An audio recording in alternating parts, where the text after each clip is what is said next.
Hi everyone, good afternoon, good evening, good morning in some parts of the world.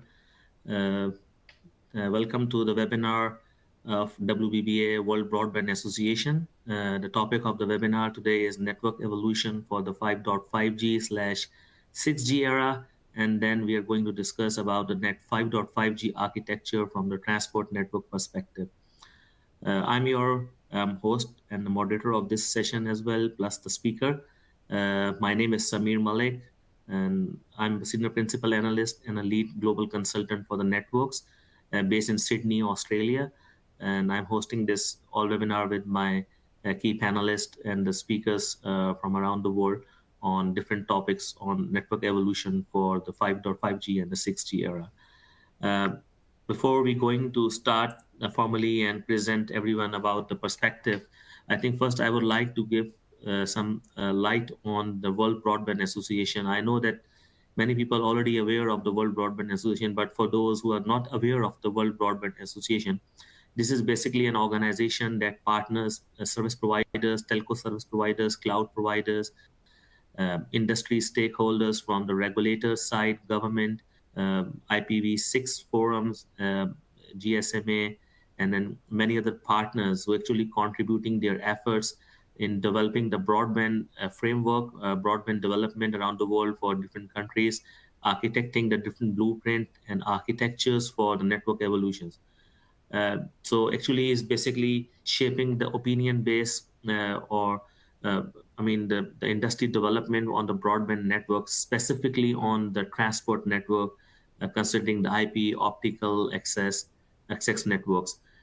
So now we are actually almost more than a year, and on top of it, we have actually 7 working groups working on WBB under the umbrella of WBBA. Working Group 1 working as a generational roadmap for the broadband roadmap strategies. A second working group is working that is called Working Group 2 for the broadband advocacy and developing a set of arguments that why it is important and beneficial to invest in the broadband infrastructure. Working Group 3 is talking about the sustainability strategies for broadband network, and then corporate social responsibilities as the friendly policies, role of the regulators and the standard bodies. Working Group 4, that is network technology, the group that I'm leading with my co-chairs.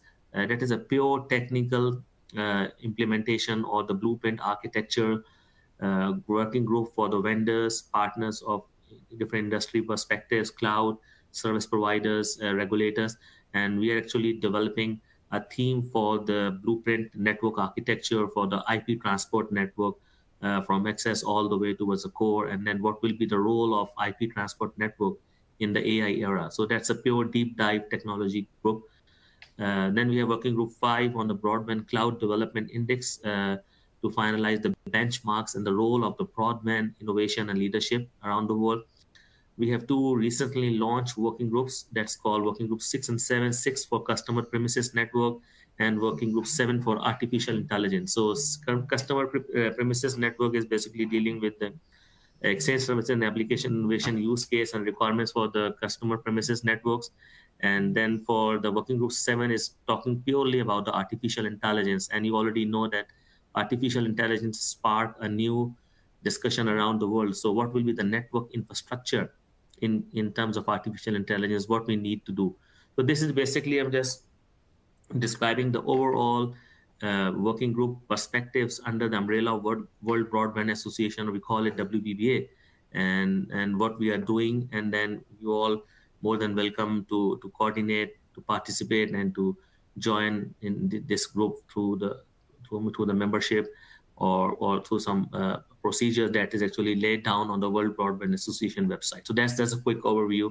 I'm not spending much time on that. My other speakers can also talk and throw light on the Working Group 4. And this webinar is basically pure on the WBBA Working Group 4. Next is about my key panelists and speakers today. We honor to have very seasoned industry and technologists today in this webinar, including myself. So I already introduced myself as Samir Malik, working as lead principal analyst from the OMDIA for service providers switching and routing networks. In addition to my presence, we have Mr. Tayyib bin Mariam, who is a Working Group 4 chair and also the IPv6 Forum vice chair as well, based in France. We have Mr. Chen Chunghua, is basically working group for co-chair. He's working in the China Telecom in the service provider side and working on the IP network technologies. And we have Mr. Eldo. Mr. Eldo El Tigani is basically industry development manager presenting Huawei from the Huawei Western Europe side and based in Italy.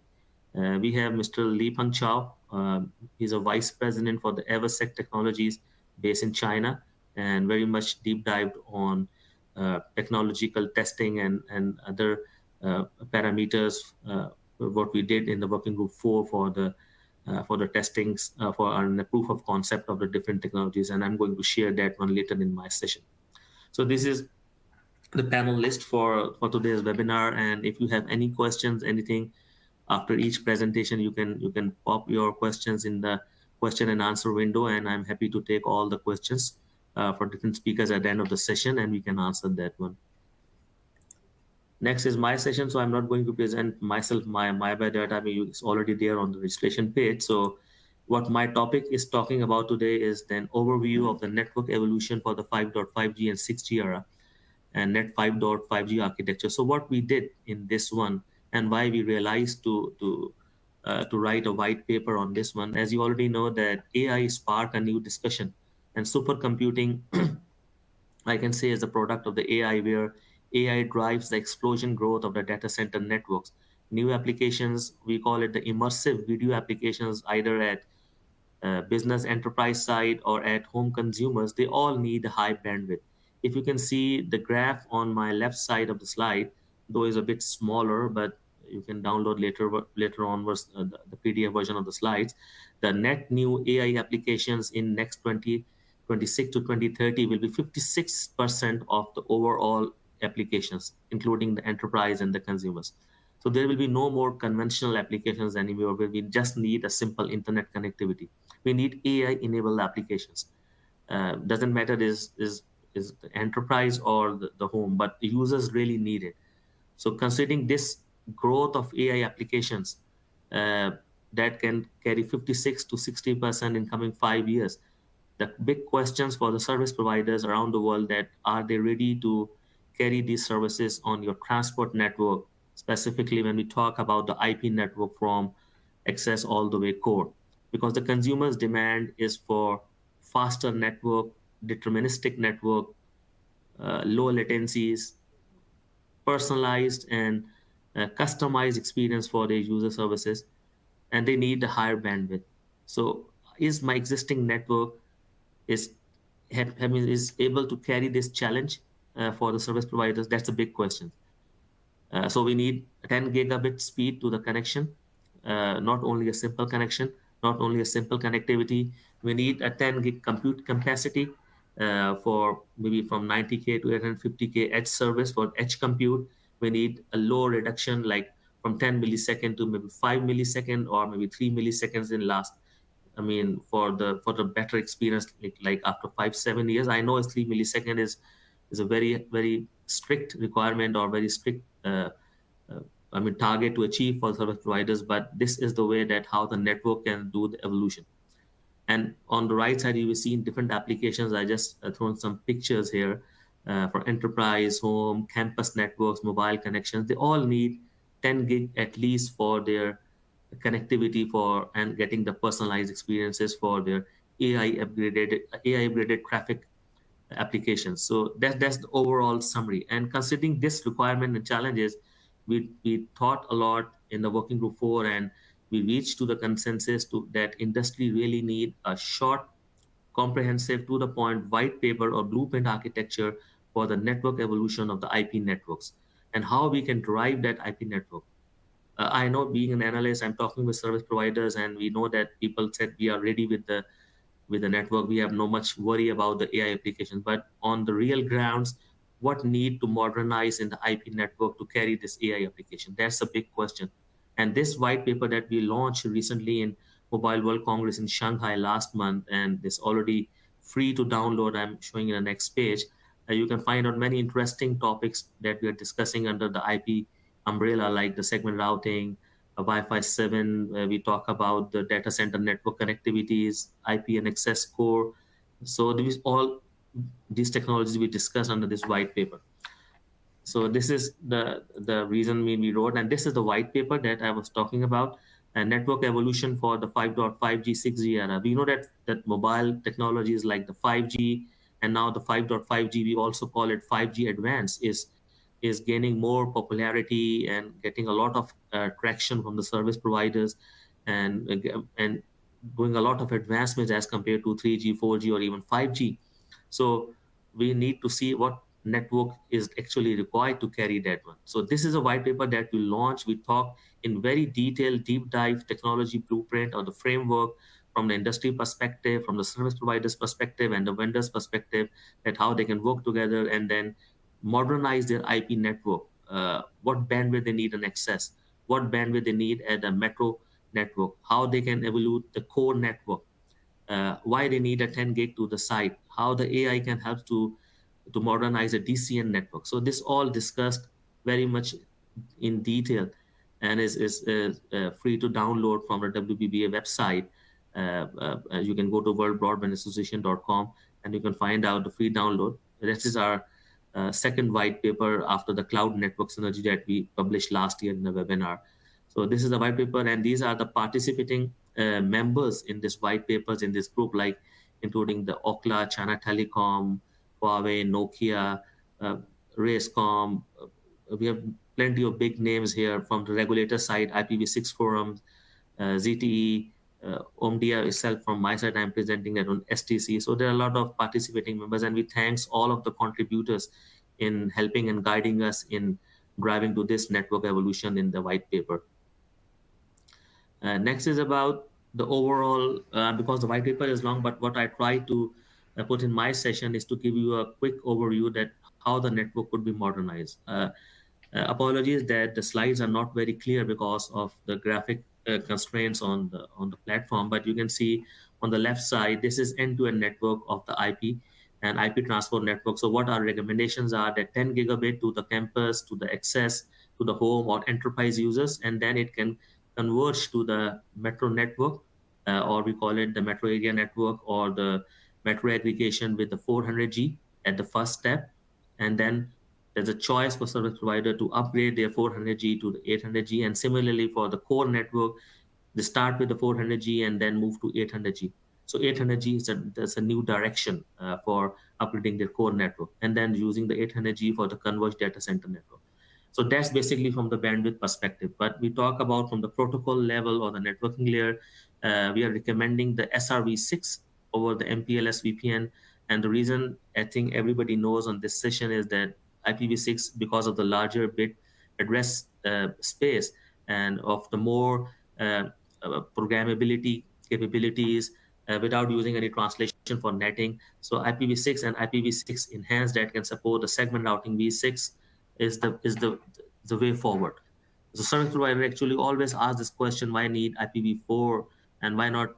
I mean, why not we need IPv4 because IPv4 is enough. So what benefits that IPv6 actually promise to the service provider? So by having the segment routing is more friendly with the network controller, and they can modernize the traffic rerouting, traffic bypassing from different hops, reduce the latency. So that's the direction. And then how you can use the hard network slicing. So we talk a lot in the white paper that how we do use the flex Ethernet to slice our network on the port level for different services, and then service providers can generate more return on investment by slicing their physical network into logical network for different customers and different enterprises. So this is overall network infrastructure, and then on the top of it, how we can visualize the network operation and maintenance to digital mapping concept or digital twinning. So that's the overall architectural blueprint framework of the network modernization. On the right side, you can get it from the white paper as well, that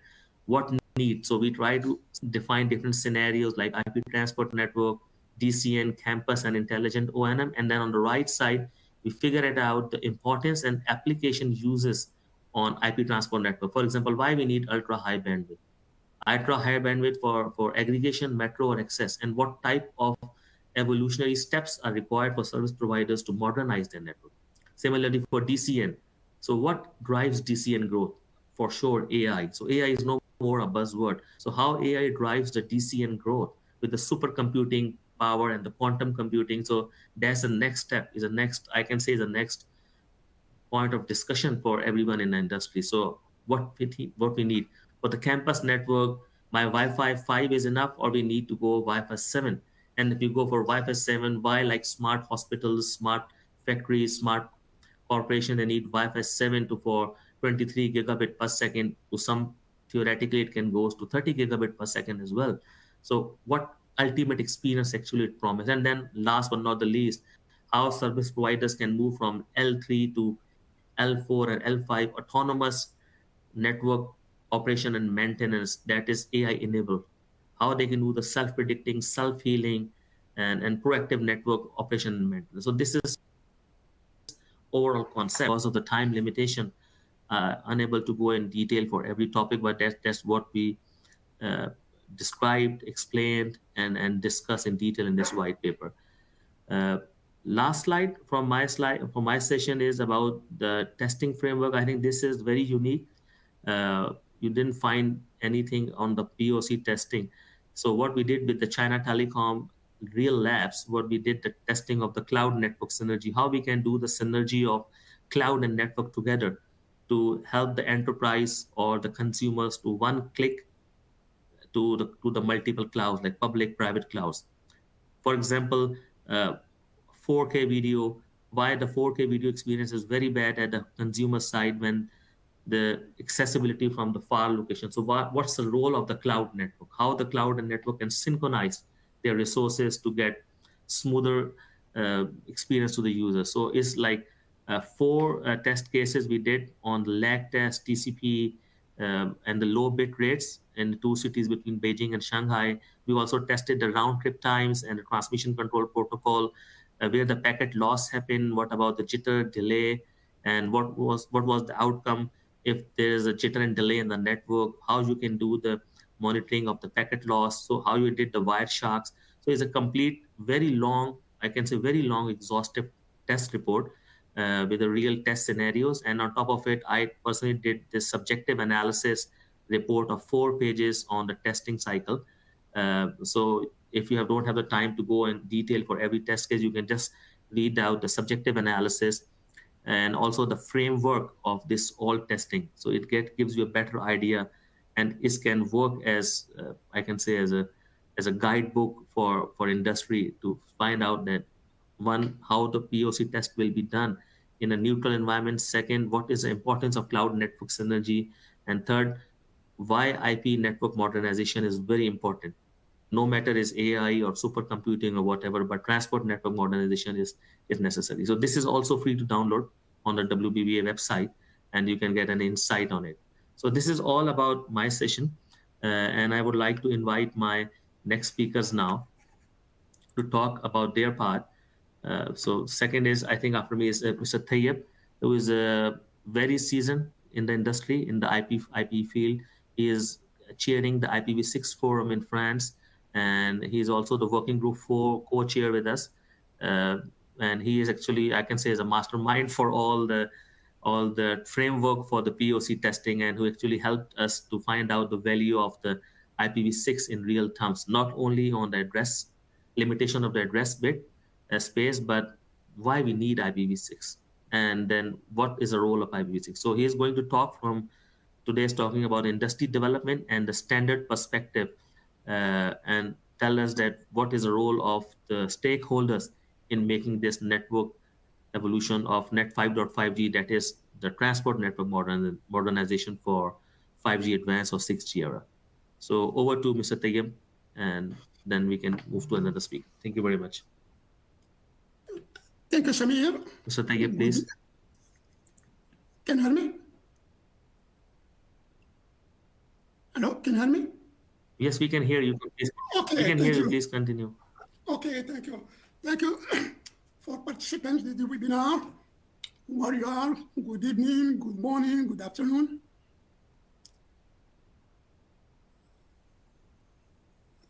Let me share my...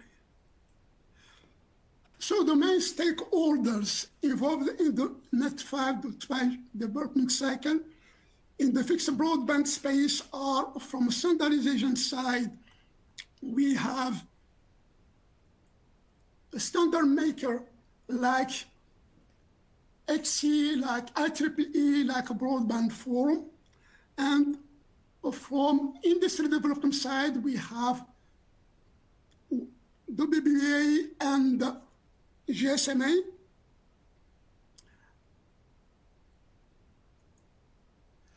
And from industry side, we have two categories of stakeholder. We have demand side, like metaverse, government, digital health, hyperscalers, industry sector, and other. And from supply side, we have network suppliers, we have operator. And our working group is multi-stakeholder platform to discuss crucial issues related to broadband innovation and deployment. And we allow this stakeholder, demand side and supply side, interacting and transacting in order to create value at touch point. So that's very important to mention. So Net 5.5 framework is built, has future-proof digital IP transport foundation for digital era and intelligent era. So we look at applicability of standards, and also we look at requirements from supply side. And then our framework, the way that we are developing our framework is a 6-phase based process. First of all, we are using standard as foundation. We are not creating anything from scratch. All our framework is based on mature and well-defined standard. We digest all this relevant standard, and then we extract the value and look at their applicability. That is our add value as WBBA working group number 4. It's not the space or the mandate of standards maker. They provide nice and powerful technologies that our role is to look at the applicability of the standard. The second step is to look at the requirement and to try to map between this requirement and capability that standard and technology can provide. That's very important. And then third step is to develop framework. After that, we deliver actionable framework as instantiation of this generic blueprint. And that is what we delivered as Net 5.5G white paper. And beside that, what Samir mentioned related to the proof of process, along with development of this white paper, we run proof of concept in order to assess some concept, use case, business model that we have defined in our white paper in order to build trust and confidence on this white paper and this Net 5.5 framework before moving toward deployment large scale. That's what our members, mainly operator and service provider, are seeking and expecting from us. We deliver this proof of concept result, and then we build trust and confidence, and then they allow them to deploy large scale in operation network. The next step is based on their experience and their deployment process and journey. We collect feedback and retrospective analysis in order to understand what are the gaps, if any. And then this is very important for us to update our white paper based on gap identified, or we can also create new working item within working group number 4 in order to address this gap and fill this gap and provide solution to this new challenge that has been identified by our member thanks to the deployment process that has been made. So that's our closed loop cycle for development of our white paper. That is the way that we are progressing and development of white paper series. The white paper is answering two major questions. The first one is how to address 10 gigabits requirement for consumer, to the home, to the business, and the companies. The second major question that our members and industry is asking is how to address future application that is within immersive and metaverse space. And then we look at our IP transport network, how we can upgrade this IP transport network based on 400 gigabit, even 800 gigabit, in order to absorb all these applications that are within 10 gigabit space. So if you look at our white paper, I give you we have 7 dimensions around the white paper. The first one is we are looking at the vision. The second one is the business scenario and use case of high interest to the industry. We are not collecting use cases for the sake of use cases or business scenario. We are collecting use cases that are of high interest to the industry, profitable one. And then we are looking at the performance and social requirement, because besides performance requirement and business requirement, we are also looking the way that this technology may or may not impact society, citizen. That's very important. That has no functional requirement, and are capturing all these requirements in our white paper.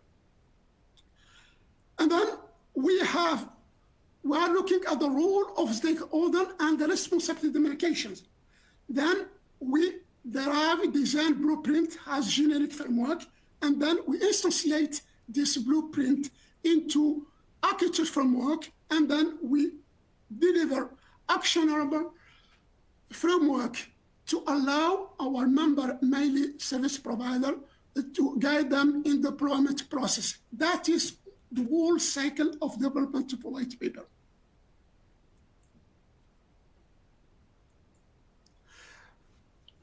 In our working group, we developed what we name topic map. That is, let's say, our identity within working group. It is broken down into 8 building blocks into 2 layers. We have use case and policy layer, and we have network layer. For the first layer, we have policies and use cases. We have public sector policies, for instance, we have, and then we have from private sector, the policy related to broadband. And we have use cases that we have selected. All that are constituting intent that could be injected in the network, and the network will play the role of intent handler and intent executor. And we have this building block related to underlay transport gear. And then we have cloud network integration. That's very important, because now we have cloudification of enterprise, and we have digitalization of the industry, and everything is in the cloud. And it's very important to connect network, the cloud. I am enterprise. I have all my data in the data center, and I need to reach all information and insight or recommendation once my data has been processed by the AI that has stored in the cloud. And then I need efficient network in order to reach this cloud. That's very important, this conversion or integration between cloud and network. And then we have overlay based on, as RV6 has been said earlier, that is the protocol that unify all the layers. As you may know, we have domain on MPLS within backbone. We may have SRv6 in the cloud. And thanks to SRv6, we have this common protocol that cross all the domains. That's a very important dimension. And then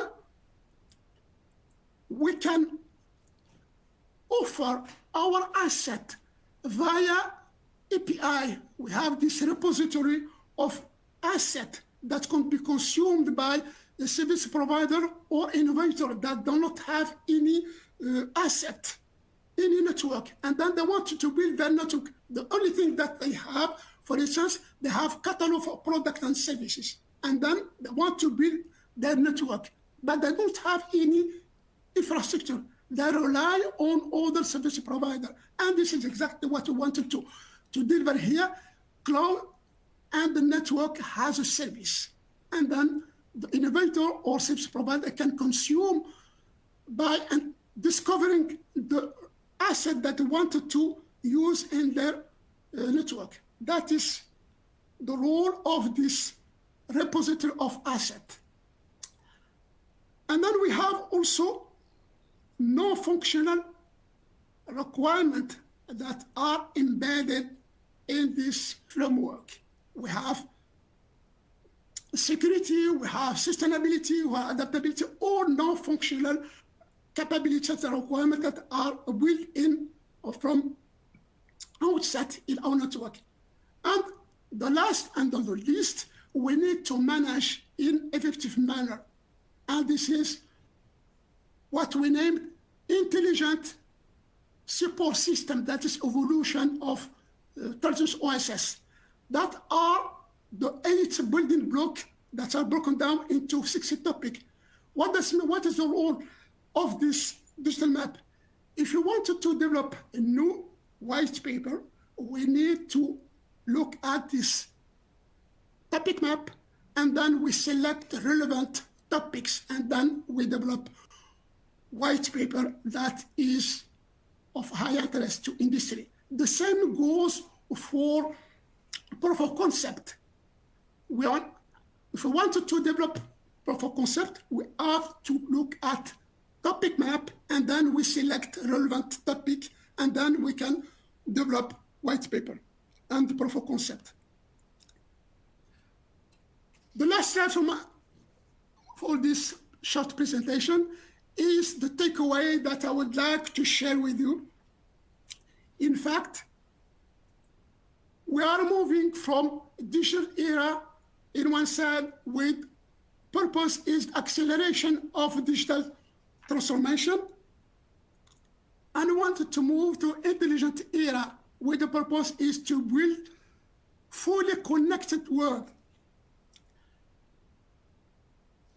And we have these 2 KPI because now we have gaining momentum on this intelligent era.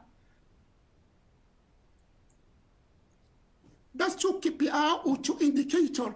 By 2026, AI penetration is around 30%. And this penetration rate will generate in the economy over 13 trillion US dollar. That is very huge. This is the reason why all decision makers are taking seriously this trend toward AI and not 5.5. And in order to bridge the two sides, and it's exactly what industry is seeking, is an architecture framework and technical recommendation to bridge the two sides. And it's exactly what Net 5.5G framework is providing. We have this bridge composed of 3 parts. We have access, 10 gigabit access network, and then in the middle we have IP transport network upgraded to 400, even 800 gigabit, and then we have the data center upgraded to 400, even 800 gigabit with AI capability. That is all this framework for Net 5.5G on this digital era and intelligent era. Thank you, and we hope that you will join us and you participate in working group number 4 together in order to shape the future of global broadband. Thank you. Thank you, Mr. Tayyip. Thanks for explaining the overall 7 dimensions of this white paper and the detailed topic map, what we covered in the white paper. Is really useful. And if audience have any questions, please use your right side window of the question and answer, and then we can discuss at the end of the session. When I'm moving next to the next speakers, my next speaker is Mr. Lee Pang Chao, who is actually from the Eversec Vice President, and he's with Mr. Chen talking about the high definition video live broadcast and how we can leverage the cloud network convergence specifically for the testing that we done in China Telecom. What's the role of the DPI, and then what's the role of the Eversec technology from China in doing this all testing? So over to Mr. Lee Pangchao for his presentation. Thank you. Okay, thank you for having me, Samuel. And this is Li Pengchao from Eversec Technology China. So it is my privilege to be a presenter of this WBBA webinar on network evolution for 5.5G and 6G era. The title of my report is POC, HD Video Live Broadcast, and the subtitle is Leveraging Cloud Network Convergence Benchmark Test using DPI. And my goal is to explain 2 test procedures of cloud network merging POCs, and Mr. Chen from China Telecom will make a summary of the POC test. So let's begin. According to subjective analysis of WG4 Cloud Network Convergence Proof of Concept Project Test Report, the presenter just said, we published several days ago. We conduct 14 test cases totally. Today, different from test cases dividing method in the report, we integrated the 4 RTT test cases as a whole and 4 TCP recent rate test cases as a whole. So as we see from the screen, the test case 4, which is 8K on-demand video RTT comparison of Beijing and Shanghai nodes, and the test case 5, 8K on-demand video TCP recent rate comparison of Beijing and Shanghai node. Both test cases are based on the IP network performance indicators, and they are actually quantitative testing. So our test cases are designed to extract network performance indicators under certain smoothness of hi-fi video stream. Test environment and procedures need to be designed or devised meticulously in order to find the correlation between indicators and cloud network application performance. So our company, which is Eversec Technology, strive in harness with China Telecom to deploy the test environment and conduct experiment. At the previous speaker side, the WG4, like Tayyip just said, the WG4 has published the white paper to devise a bunch of new applications like 8K video stream or XR, AR, etc. And those applications are built on innovative infrastructure enabled by cloud network convergence conditions. We made comparison between traditional siloed network and cloud network convergence network to validate our POCs. So we leveraged 2 benchmark tests using Eversec DPI. This product has outstanding performance approved by the third-party report in China. And it stood out among 28 security enterprise products and was recognized by the Comprehensive Technical Ability Group, Security Analysis Group, and Traffic Analysis Group. We use this DPI equipment to make the POC test. So in test case 4, we measured the indicator of average RTT to summarize its influence on stream media QoS under different experimental conditions, including transmit distance, video resolution, video player, etc. Empirically. The average RTT is statistical average of RTT in a certain run, and the subscript I means the ith run. And the procedure of test case 4 is listed in the screen. First, we can connect to the server using a PC device. Second, we use the VLC network stream connection. And third, and then we connect network tap DPI equipment to the client side. Then we use DPI to gather network traffic and output the data record, including RTT field of upstreaming and downstreaming sessions. Finally, we repeat step 4 for certain runs and save the total times as the variable n. And then we compute the average RTT. So we prepared 5 video sources with different resolution of 240p, 480p, 720p, 4K, and 8K. DPI raw data records pre-processing steps are conducted to extract RTT results. The test results sample is depicted below. The DPI location is fixed to Shanghai, and the location column in the table represents several, and this Shanghai and represents several locations. Some records are Beijing test and other are Shanghai test. So as for the test case 5, as video stream is structured on TCP, TCP recent rate affects the quality of video stream theoretically. So TCP recent rate stands out in the scenario of determining whether video server can provide reliable service. So the test procedure is just like the test case 4.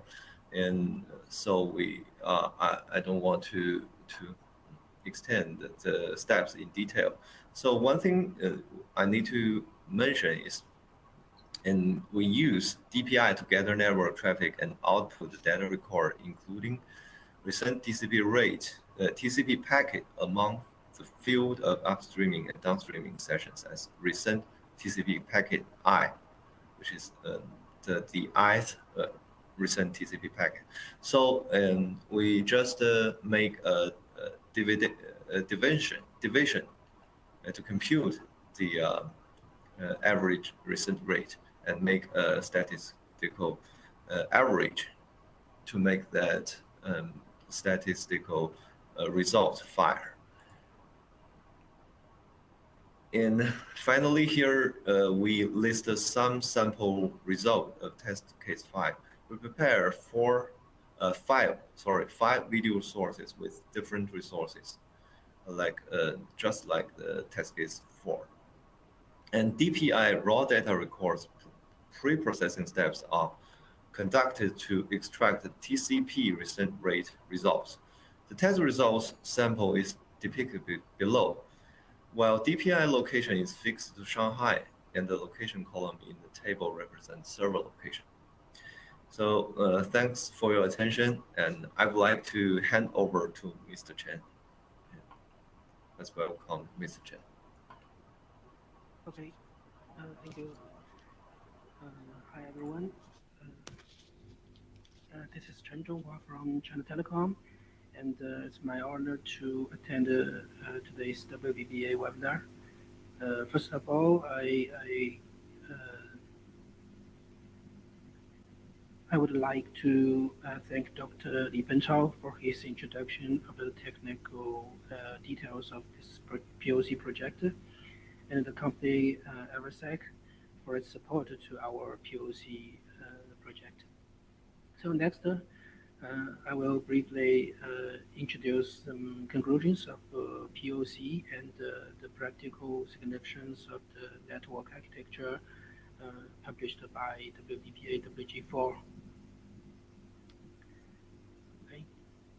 So, as we know, for applications such as network live 8K uh, high resolution video, packet loss, and network delay are crucial transmission indicators.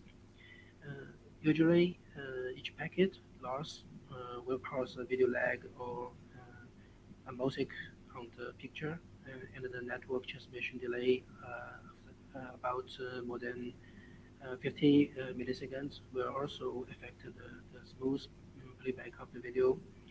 The key reason to pick the loss and the delay is not the physical distance, because the light can travel 300 kilometers in 1 million seconds. It is mainly caused by multi-hop IP devices in the network, or in other words, because the forwarding mechanisms of IP devices. Packets are usually delayed and discarded in the cache of the network devices. So, therefore, in the network architecture, cloud resources are distributed and embedded in different network layers so that the user can access cloud resources nearby and reduce the number of device hops for users to access the application. Our architecture can effectively reduce the packet loss and delay of accessing 8K applications, making the playback more smoothly. We deployed two 8K live broadcaster platforms in the POC trial. One is located in the Beijing and another is in the Shanghai, which are about 1,300 kilometers apart. Our users access the video platform in Beijing and Shanghai platform from Shanghai local broadband network access point to test the different effects. So this slide summarizes the comparison results of the 5 test cases for different platforms. In the first use case, we played 1080p video. That's a low resolution video on 2 test platforms, which accessed by local users in Shanghai. And both platforms achieve good playback effects. In the second use case, we use 4K video streaming, and there was a slight lag when visiting the Beijing platform. In the third use case, we adopt 8K video source. At this time, there was a serious lag on the Beijing platform, which has affected users' playback experience. At the same time, RTT delay and the TCP retransmission rate in our fourth and fifth use cases was deteriorated seriously, and however, the Shanghai platform still maintains the smooth service experience for user. Therefore, we can get the deploying 8K high-resolution video source to the local cloud network is a better method to support HD link broadcast service.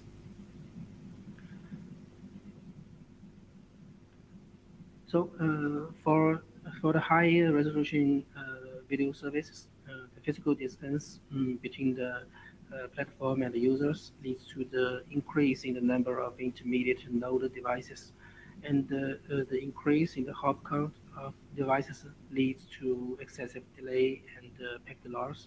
So we think that's the key reasons for the video services.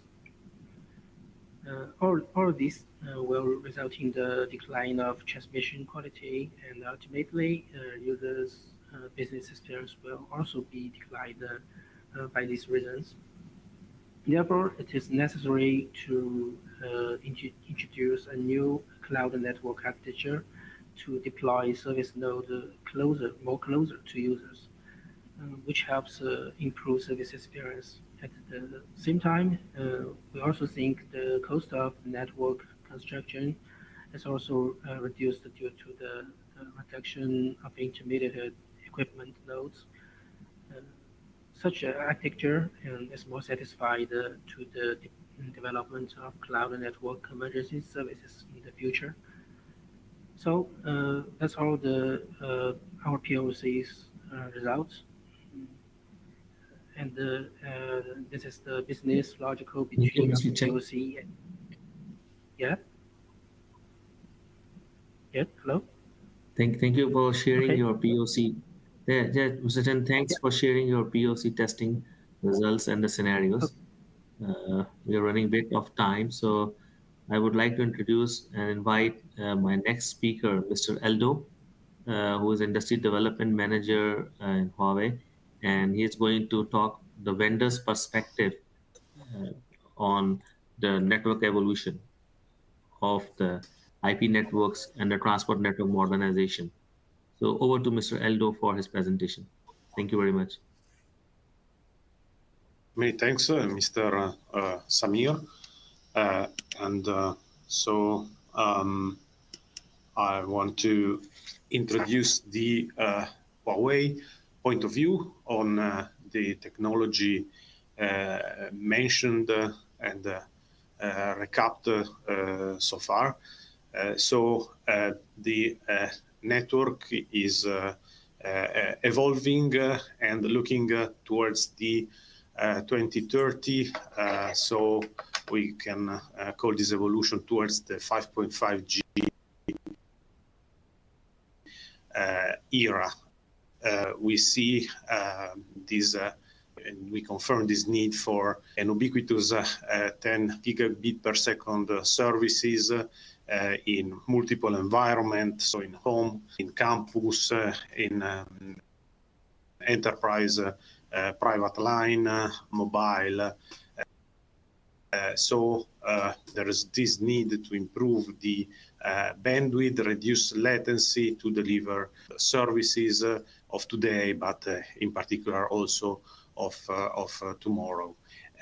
Other points that we see are the O&M efficiency that need to shift from manual to level 4 autonomous network with let's say optimization and direct control on the network, as well as service handling that from a quite static service that are delivered today need to shift into something flexible, so that, let's say, each user can directly request, modify, and get the adapted service in real time. So this will enable for an ultimate experience from all the type of customer, consumer, and the business. So we see that multiple service like our unmanned industry and connection from the enterprise to the cloud provider will benefit from this technology that has to encompass different domain. So it's not only the access that needs to evolve, but also the transport network and the DCN network itself has to evolve to support those new service and the user requirement. So the first area is of attention is the campus network, where the 10 gigabit per second needs really to be delivered to the end user. We see Wi-Fi 7, as already mentioned, as a technology that has to take over to deliver proper quality of service with, let's say, full, let's say, prioritization of the service according to their need.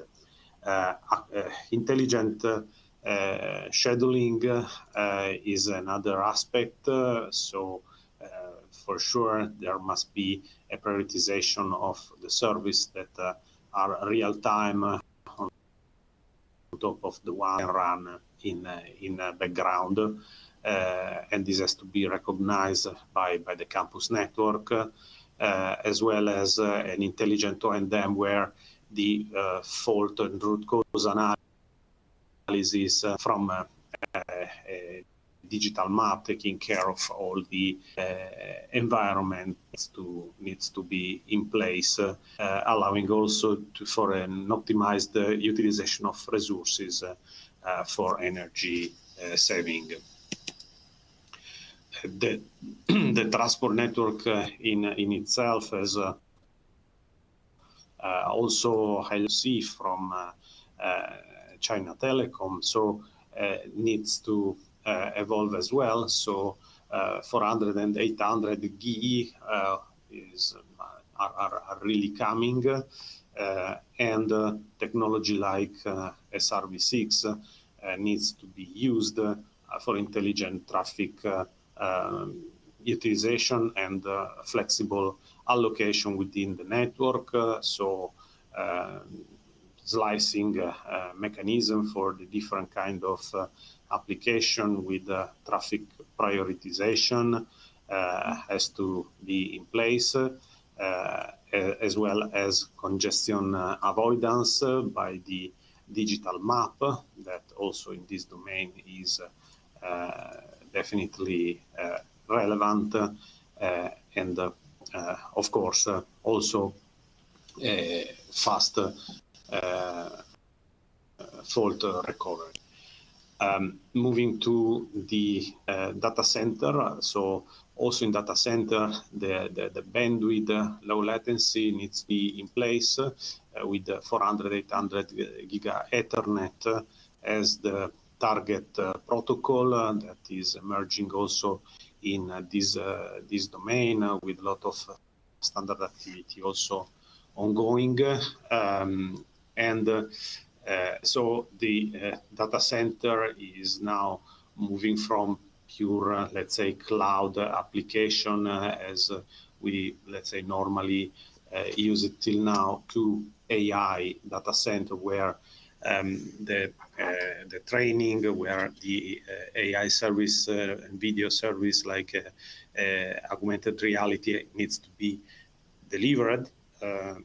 So definitely a good mechanism that take, let's say, into consideration all the connectivity within the data center and properly load balance in a network scale the full traffic of the data center needs to be used to properly use the available resources, and so the switchover have to be really in the millisecond level to grant stability and reliability.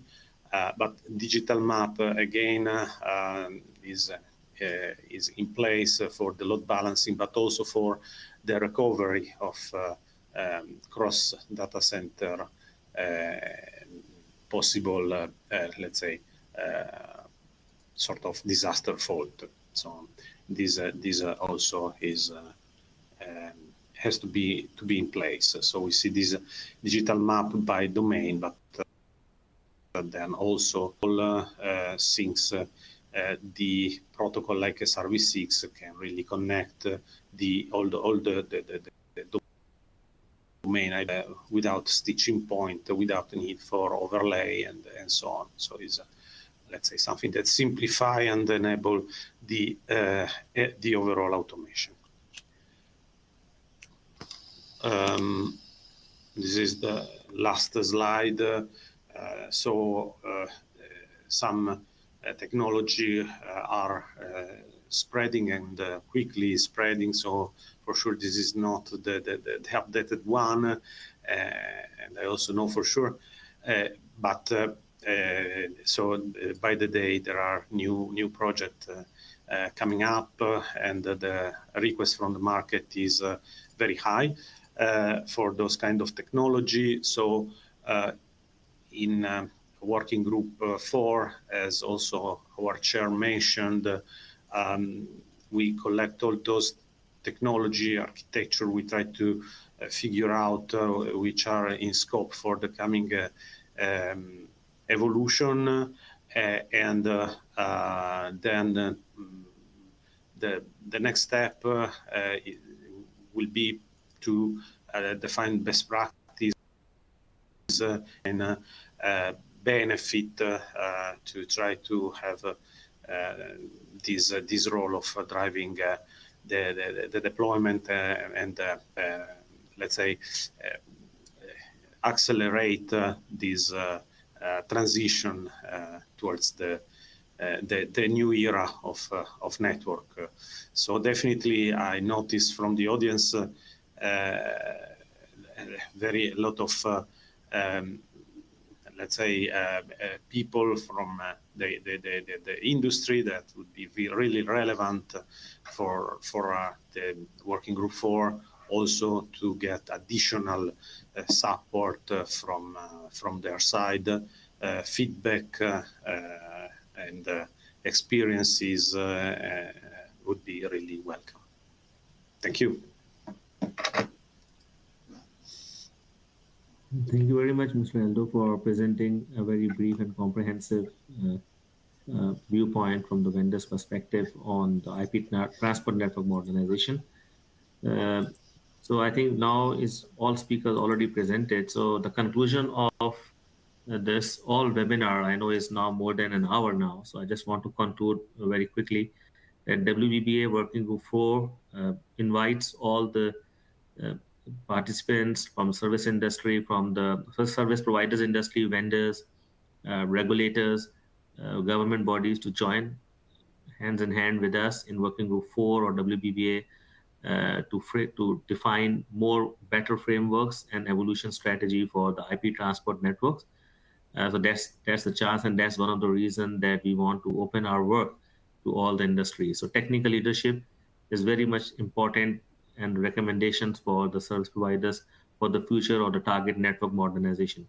Second, the whole telecom industry should can only ensures the win for the overall service providers network, especially for the transport network where we don't have any standards defined for end-to-end transport network like the wireless networks they already have. But for the transport network, we have a lot of technologies, but we don't have any specific standard frameworks or the leadership recommendations are available. So that's I think WBBA provides a platform. Last but not the least, Net 5.5G we try to recommend as a transport network architecture and that can base on pure IPv6 based network, where the native IPv strategy is the first step, and then how we can modernize the network. So we actually try to pitch Net 5.5G from the WBBA's platform to tell the service providers now we are reaching to the consensus point where the transport network should be modernized under one standardized approach that missing for many years in our industry. So that's the overall idea, and I'm not taking much of your time. If you have any questions, you can feel free to ask. I have some questions I've seen in the window. I think the first question somebody's asked that what is your vision of 2030 towards the intelligent era aligned with Net 5.5G framework? And I believe, if I'm not wrong, it question goes to Mr. Tayyab, if you want to comment very quickly on this one, because we have very limited time available now. Mr. Tayyab. Yes, thank you. That's a good.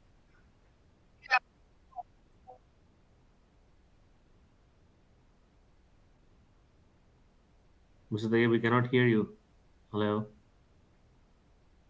Can you hear me now? Yeah, we Hello? can hear you now. Yes. Oh, okay, thank you. Yes, that's a great question. Yeah, we can hear you. Yeah, okay, that's a great question. I think that within digital economy space, we are seeing that intelligent area is gaining momentum. That's very important. And we have two cycles. We have this digital transformation or digital era, and then we are moving to by horizon 2030 to intelligent era. And what I said, the industry is seeking a bridge between the two in order to facilitate or to help or to assist members or the industry in this journey moving from digital era to intelligent era. And it's exactly what Net 5.5G framework is providing. We designed this Net 5.5G framework has a bridge to allow industry moving from digital transformation or digital era toward intelligent era. That's by design. We developed this Net 5.5G has a bridge between the two eras. Okay, thank you, Mr. Tayyab. Thanks for a very short and comprehensive answer. Another question that comes to my window is, I think, goes to Mr. Lee Peng Chao about the TCP resend. So, what do you think about in what extent can TCP resend rate indicate the video smoothness of media stream, specifically with your POC testing with the China Telecom in the labs?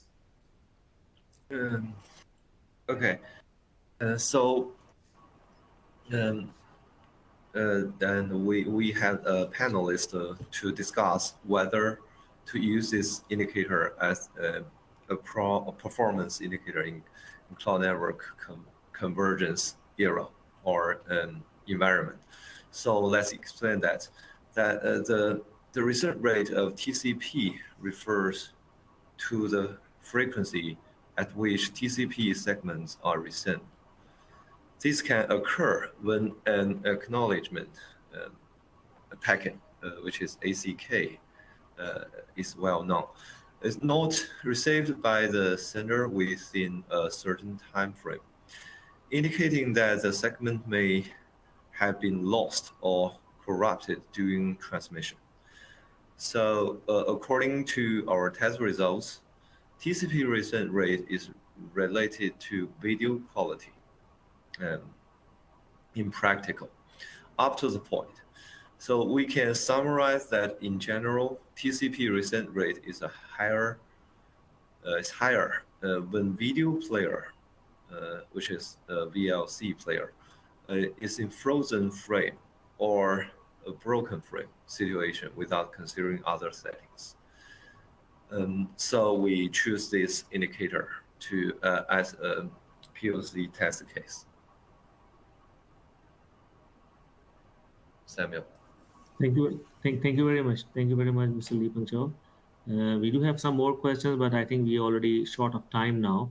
I just like to wrap up this webinar, and I would like to thanks all my panelists, Mr. Lee Peng Chao, Chen Chung Hua, Eldo, and Mr. Tayyab, for participating and sparing your time for sharing your thoughts on the white paper and the POC testing from the industry, vendors, and service providers' perspective. I also like to thank all the audience that joined from different parts of the world today hearing all the concepts on the white paper and make this webinar successful. I've seen is a long list of audience from many parts of the world. So that's, I think, showing the interest of the WBBA work in for the network architecture. Please feel free to give your comments, remarks, and then also download the white paper and the testing framework document and the POC testing with subjective analysis on the resources list of the registration page or directly from the WBBA website. And we are more than happy to welcome you on the working floor of the WBBA and to work with you on the network evolution. So once again, thank you very much. And thanks all the panelists today for your sharing your valuable insights on the network. Thank you very much and bye for now. Okay, thank you.